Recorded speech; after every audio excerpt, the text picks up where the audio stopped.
Et cette nuit-là, je pensais qu'on était en train de dévaliser l'atelier. J'entendais que ça claquait dans le mur, les volets qui grinçaient. Il n'y avait pas de vent, il n'y avait rien qui pouvait expliquer que les volets grinçaient de cette manière. Je ne savais pas ce que c'était à ce moment-là, donc j'avais très peur.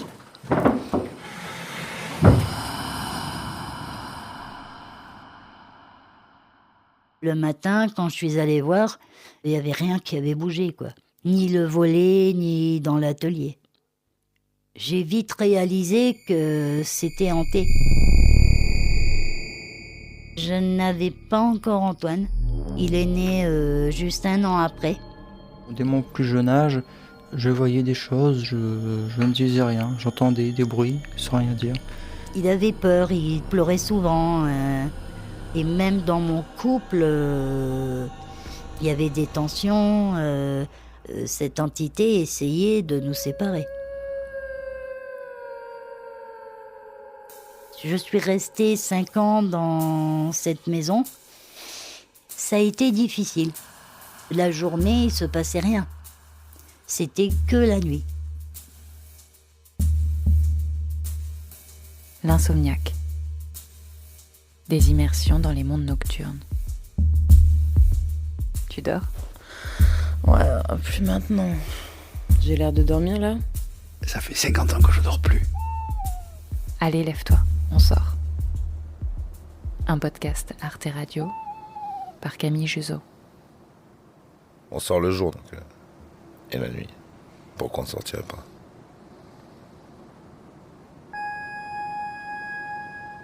Quand j'arrive dans le village au cœur de la Somme, il n'est que 20h, mais tout semble endormi. Les silhouettes des quelques maisons picardes font des ombres dans la nuit brumeuse. Je sonne à la dernière maison avant les champs. Antoine arrive et tire le portail qui grince, comme tous les portails grincent. Caterina, sa mère, Angélique, sa compagne, et Anaïs, une amie d'enfance, coupent le son de la télé. Les personnages d'un documentaire Netflix sur les expériences de mort imminente bougent en silence dans l'écran tandis qu'on se présente. Dans l'entrée, une lampe se met à clignoter. J'y étais pourtant 2 minutes plus tôt et il n'y avait personne. Antoine dit « T'inquiète pas, c'est mon père » et me tend un coca. Depuis 2 ans, les soirs de week-end, ils sortent en famille ou avec des amis pour explorer les lieux abandonnés et y vivre des expériences dites paranormales. D'autres fois, ce sont des particuliers qui les appellent parce que des événements étranges se passent chez eux la nuit. Alors celui-ci, il est plus petit. Et c'est mon préféré.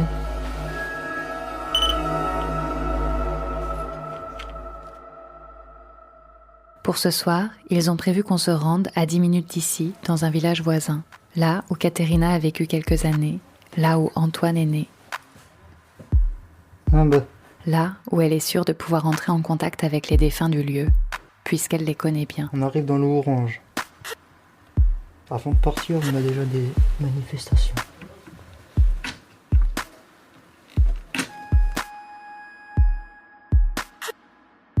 Mode avion. Mode avion ? Ah oui, mode avion. Ils sont tous les 4 en tenue noire intégrale, pour ne pas déranger les entités. Venir en blanc serait irrespectueux. Et quand on arrivera là-bas, on se présente. Antoine empaquette son matériel, les pods, les talkie-walkie, et avant de se fondre dans la nuit, donne les dernières directives. N'oubliez pas une chose, quand on est dans un endroit appelé hanté, on peut ressentir toutes les émotions. Du chagrin, de la joie, on peut se taper un fou rire. Il y a un mélange de tout. Les entités jouent un peu avec nos nerfs. Donc là, il est 23h. On va pouvoir y aller. Épisode 7. Traquer les fantômes.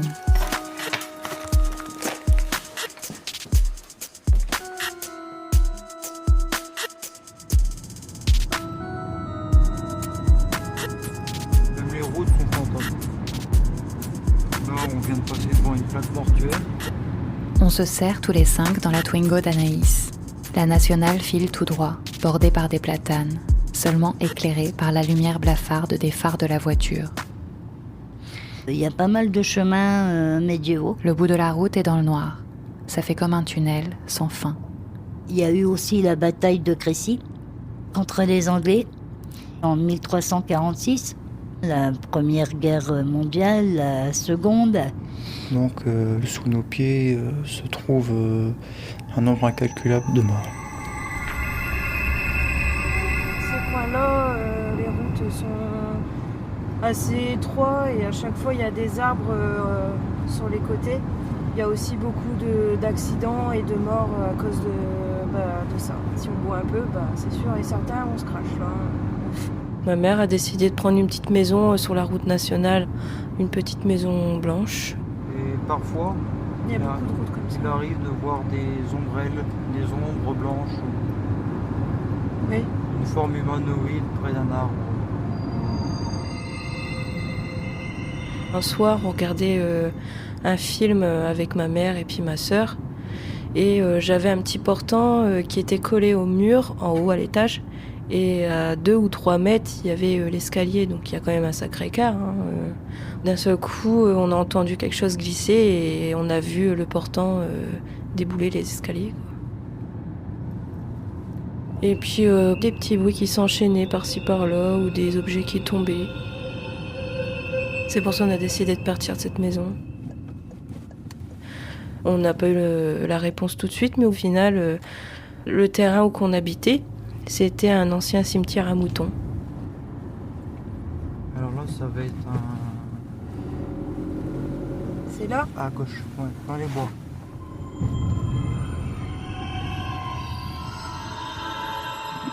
Anaïs s'est garée en clairière de forêt. Katharina pointe du doigt la maison. C'était là la chambre. Tu vois, ok. Et là-bas, la porte, c'était l'atelier normalement. Voilà. L'atelier où t'entendais du bruit. Ouais. On distingue à la lumière des frontales l'ancienne longère. Les volets sont fermés. Attention en descendant. Antoine ouvre une porte qui donne accès à la cave. On s'enfonce à la queue leu-leu en évitant les toiles d'araignée. La nuit, on est beaucoup plus tranquille pour travailler et dans le calme absolu. Donc, c'est beaucoup plus pratique parce qu'on utilise des appareils d'enregistrement vocaux, des caméras, des micros.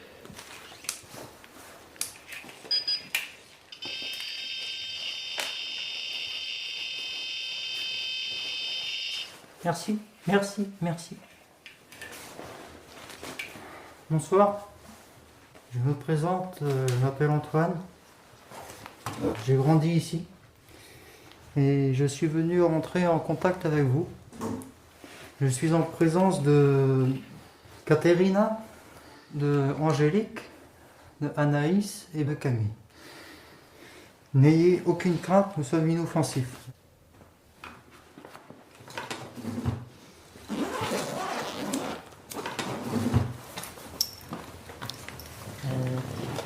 Je vais faire un petit peu le tour. J'ai dit à Antoine, je vais te faire un cadeau en fait. Parce qu'il le voulait depuis longtemps, c'est la SB11. La SB11, c'est qu'on entend des entités parler, qui donnent des mots par moment. Salle de bain. Ça va? Dans cette pièce, ça va aussi? Antoine, il le veut, ce matériel en fait. Il le veut. Depuis longtemps, il me le dit, je veux la SB11.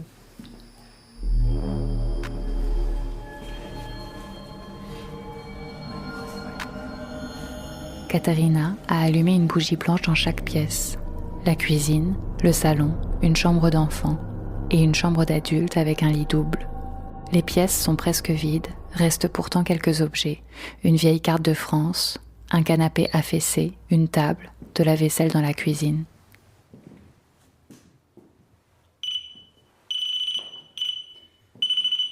Laissez terminer.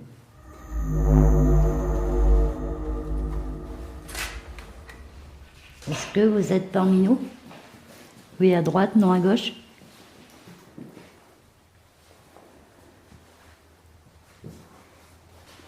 Sachez qu'on vous veut aucun mal. On a une chute de température. On veut juste vous aider. Ses baguettes, des fils rigides en étain qu'elle tient entre le pouce et l'index, sont à l'horizontale devant elle. Elle évolue de pièce en pièce, attendant un contact. Par moment, il y a sur Amazon, chez Discount. Après, c'est sur un autre site professionnel qu'on peut trouver les pods, les SP11, tout ce qui est outils pour les enquêtes paranormales. Là, prochainement, je vais peut-être racheter, c'est une caméra, pour en avoir 2. Et peut-être racheter aussi un appareil photo. Comme ça, il y aura des plus belles photos à faire. J'adore la photo, en fait. C'est comme une passion pour moi. Êtes-vous dans cette pièce? Oui, à droite, non à gauche.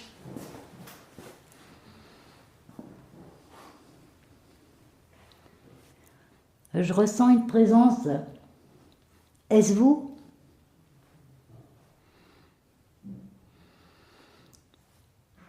Est-ce que vous êtes dans cette pièce là où je suis?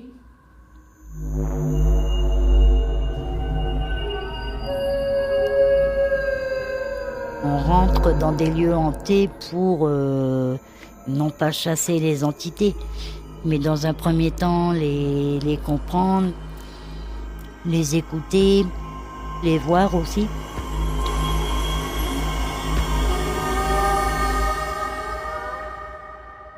N'ayez pas peur, on vous veut aucun mal. Je ne les chasse pas, je les cherche. Je veux parler avec. Si vous avez l'énergie pour venir toucher l'appareil qui se situe devant moi, Je veux savoir comment établir un moyen de communication fiable et sûr.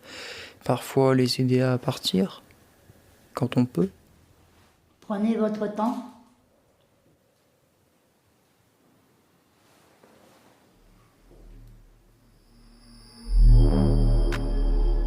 Tout le monde retient son souffle, moi aussi.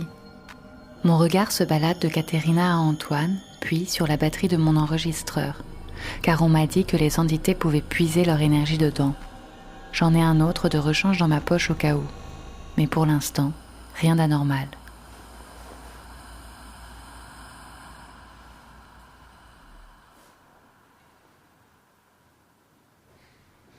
Est-ce que vous vous sentez chez vous? Oui, à droite, non à gauche.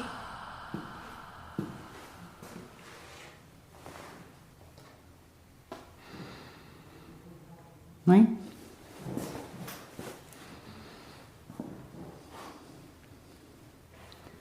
Êtes-vous une femme?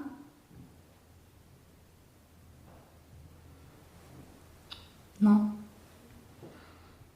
Vous êtes un homme? Oui.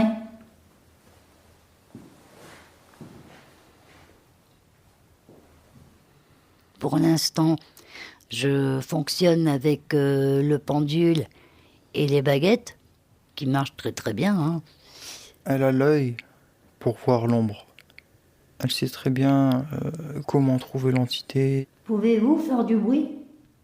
Taper dans un mur? Ou venir toucher l'appareil qui se situe devant moi? Lorsqu'il y a quelque chose, mon pendule tourne en rond. Et quand c'est négatif, il va tourner en croix. J'allume toujours une bougie blanche, signe de pureté. La lumière est une fonction de nettoyage, on va dire. Si vous pouvez venir toucher le pod qui est devant moi. Si vous avez l'énergie nécessaire, prenez votre temps. Et le sel, justement, va chasser tout ce qui est mauvais. Sur les épaules, pourquoi? Parce qu'une entité nous suit. Et sur les mains, parce que il arrive qu'on touche les caméras et que les entités aussi peuvent prendre leur énergie sur les appareils.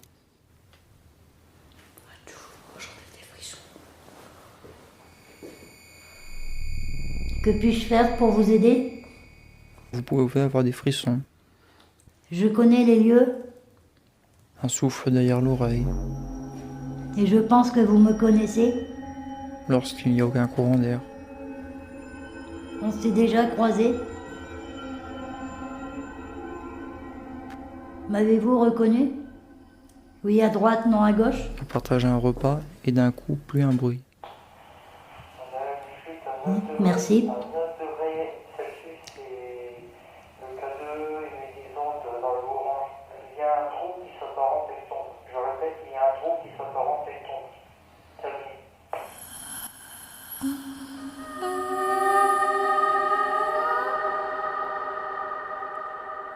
Grâce à nos médiums et notre matériel, on arrive à piéger l'entité.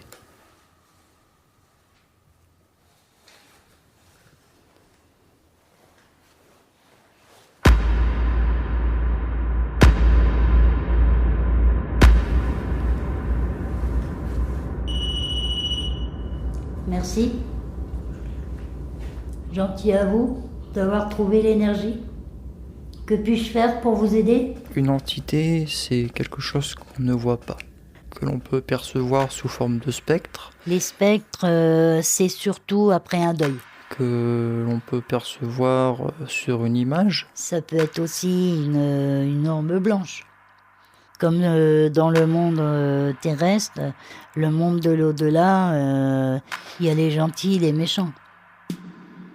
Et tout dépend de leur histoire aussi.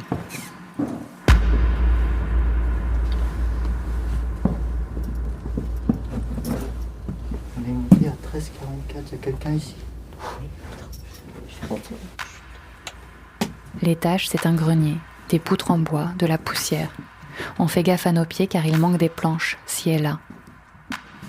Et en effet, il y a un trou bizarre dans le plancher devant nous, rectangulaire, qui ressemble à une fosse. Là, pour le coup, je sais pas trop quoi dire. Ah d'accord. On dirait un caboche. Je peux très bien ressentir une entité qui n'est pas contente, qui nous fait comprendre que notre venue n'est pas la bienvenue.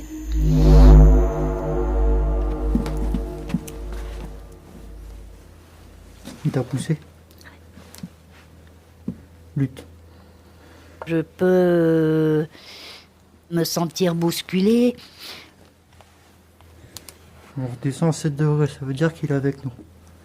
Nous, les femmes, on peut, dans un milieu masculin, par exemple, ça peut être dans une prison abandonnée, pour hommes, hein.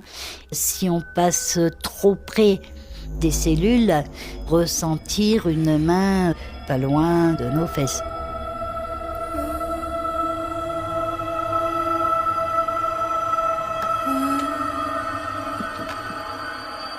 C'est vous qui venez de me pousser? Oui. Sachez que je vous veux aucun mal. Elles peuvent nous suivre aussi. Elles peuvent aussi rentrer en nous.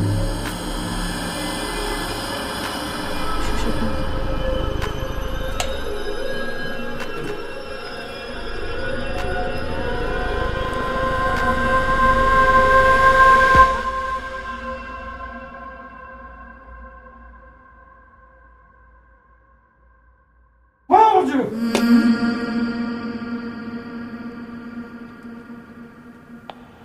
Je l'ai vu.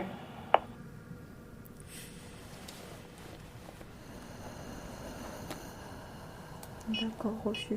Je l'ai vu et le K2 est en rouge absolu en bas. Je viens de le voir.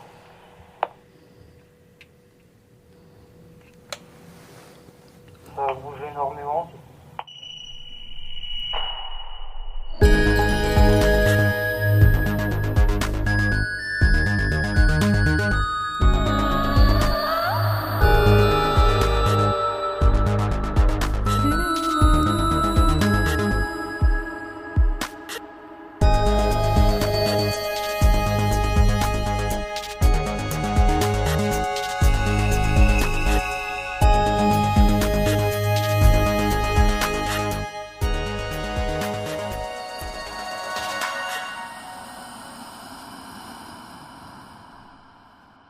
Si certaines personnes veulent parler avec leurs défunts, je peux le faire. Il arrive aussi que les gens me posent des questions. C'est un petit peu des questions pièges, quoi, pour voir si ça fonctionne ou pas. Quand ils voient que ça fonctionne, soudainement, ils ont des tas de questions à poser. Et me demandent si une prochaine fois, cela peut se faire. Et je ne vais pas dire que je suis à leur disposition à 100%, hein, j'ai une vie aussi. Mais si je peux le faire, effectivement, je le fais, quoi. Bien souvent, ils repartent beaucoup plus sereins. Je suis heureuse de les voir heureux, quoi. Enfin, heureux, une façon de parler, mais...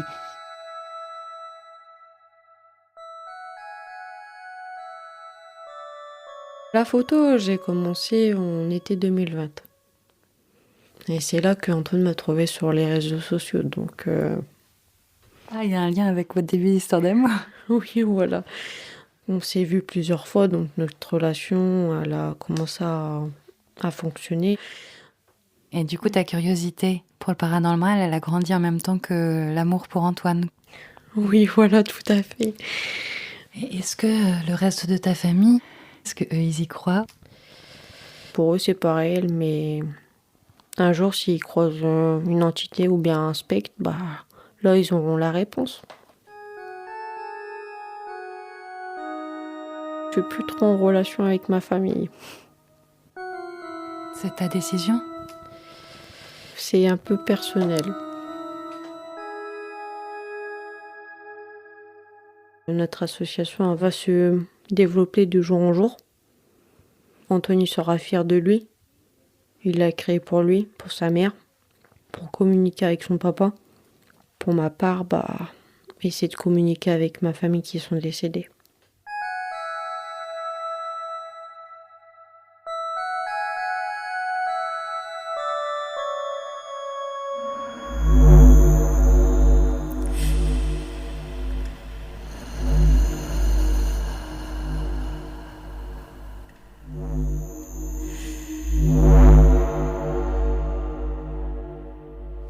Pouvez-vous venir toucher l'appareil devant moi?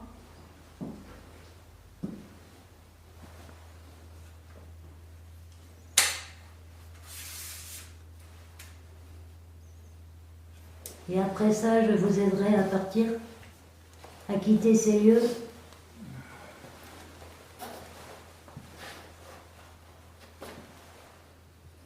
Il est énervé. Manifestez-vous, s'il vous plaît.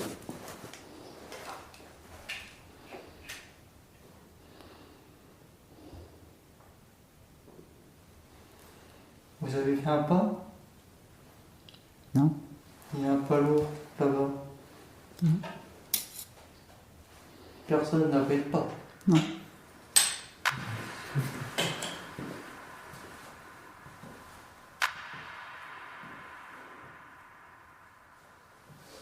Alors après, vous avez déménagé ici. Au Oui. début, elle était hantée ou pas, la maison? Non, la maison n'était pas hantée. C'est apparu après le décès de mon mari. J'avais 14 ans. On était invité à un anniversaire. Il a souhaité rester au domicile. Je suis parti avec ma mère. On n'est pas parti très longtemps, mais je pense que ça a été suffisant pour faire ce qu'il voulait faire, et je pense qu'il savait pourquoi il voulait pas venir. Et sur le retour, nous avons ouvert le portail, rentré à la voiture. J'ai bondi de la voiture en marche.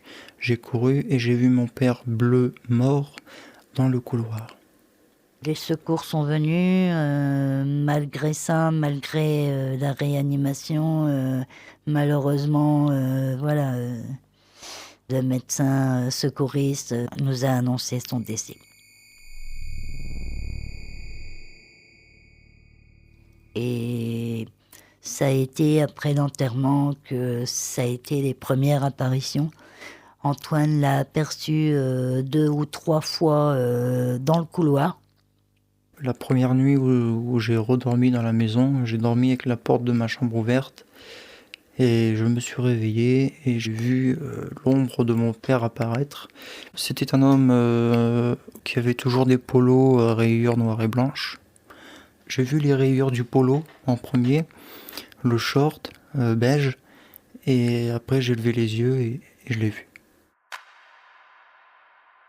Il y a eu ces bruits, ces portes qui s'ouvrent. La poignée de la porte fait des petits bruits comme ça. Elle bouge toute seule. Pas vite, lentement. Et c'est lui, quoi.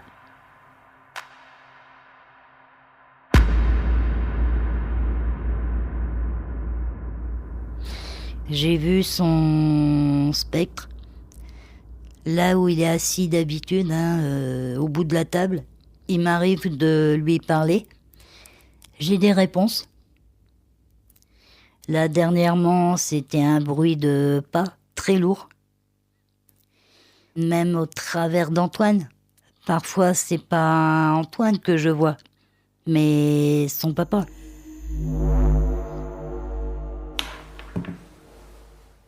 La nuit, dans le salon, elle lui parle. Il est juste en face de moi. Elle est pas folle. Juste là. Classe.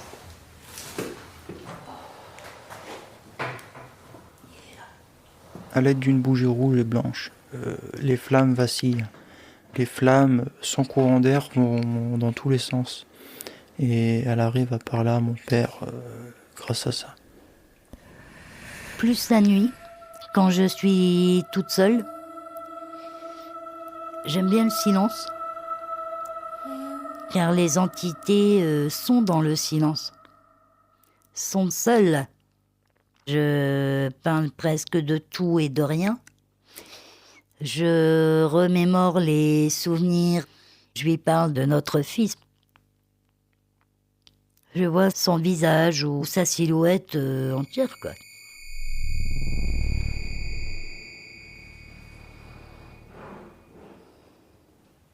Est-ce que vous pouvez aller toucher l'antenne, s'il vous plaît,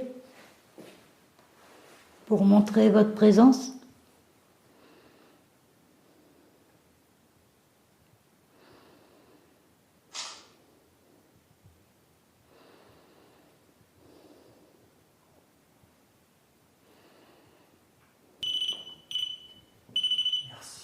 Merci. Merci. C'est gentil.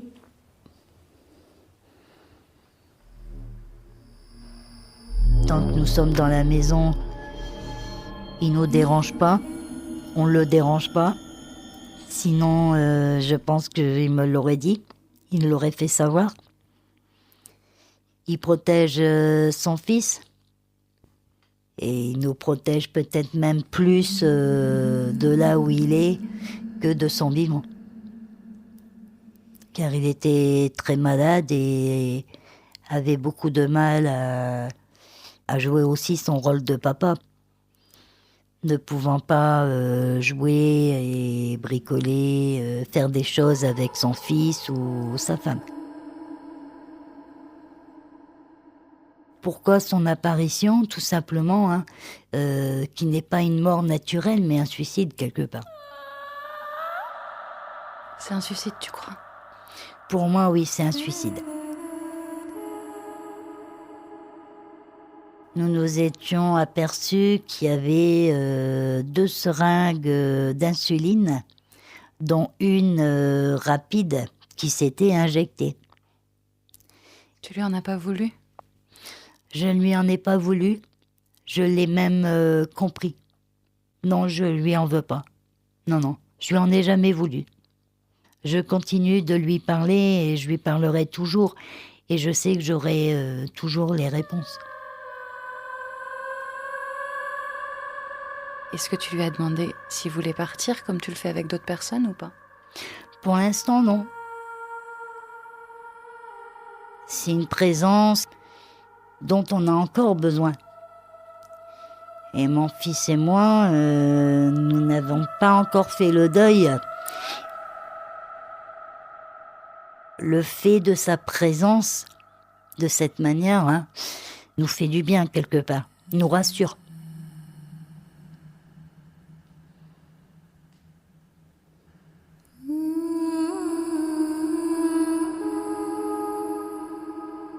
Avez-vous toujours hanté ces lieux?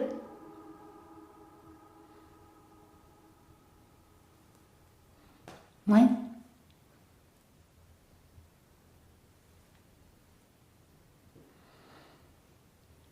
Je suppose que vous voulez pas quitter les murs, que vous voulez rester ici. Oui, à droite, non à gauche.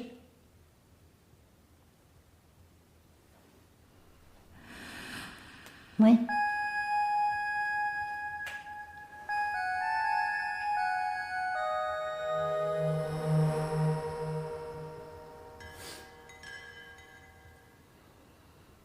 Vous êtes tout près de moi?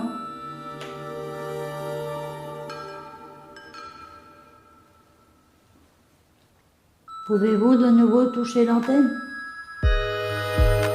Pour bien montrer que vous êtes parmi nous?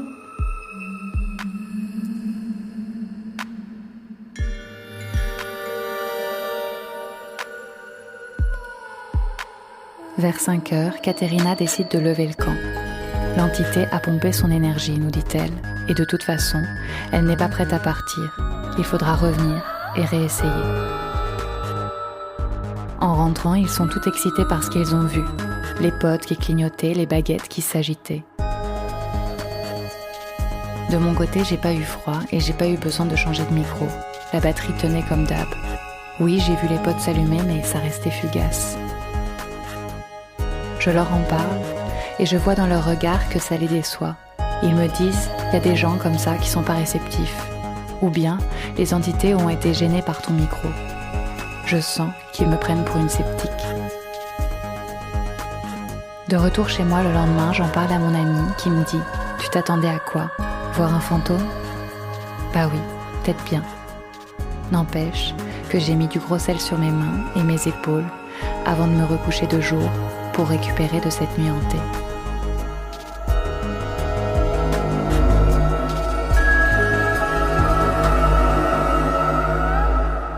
Merci à Antoine, Katerina, Angélique et Anaïs pour leur accueil et leur confiance. L'Insomniaque, une émission écrite et réalisée par Camille Juzo, avec la musique spectrale de Alissane Brassac et le mixage de Charlie Marcelet. On vous retrouve le mois prochain pour une nouvelle immersion nocturne sur toutes vos applications de podcast, mais surtout sur arteradio.com.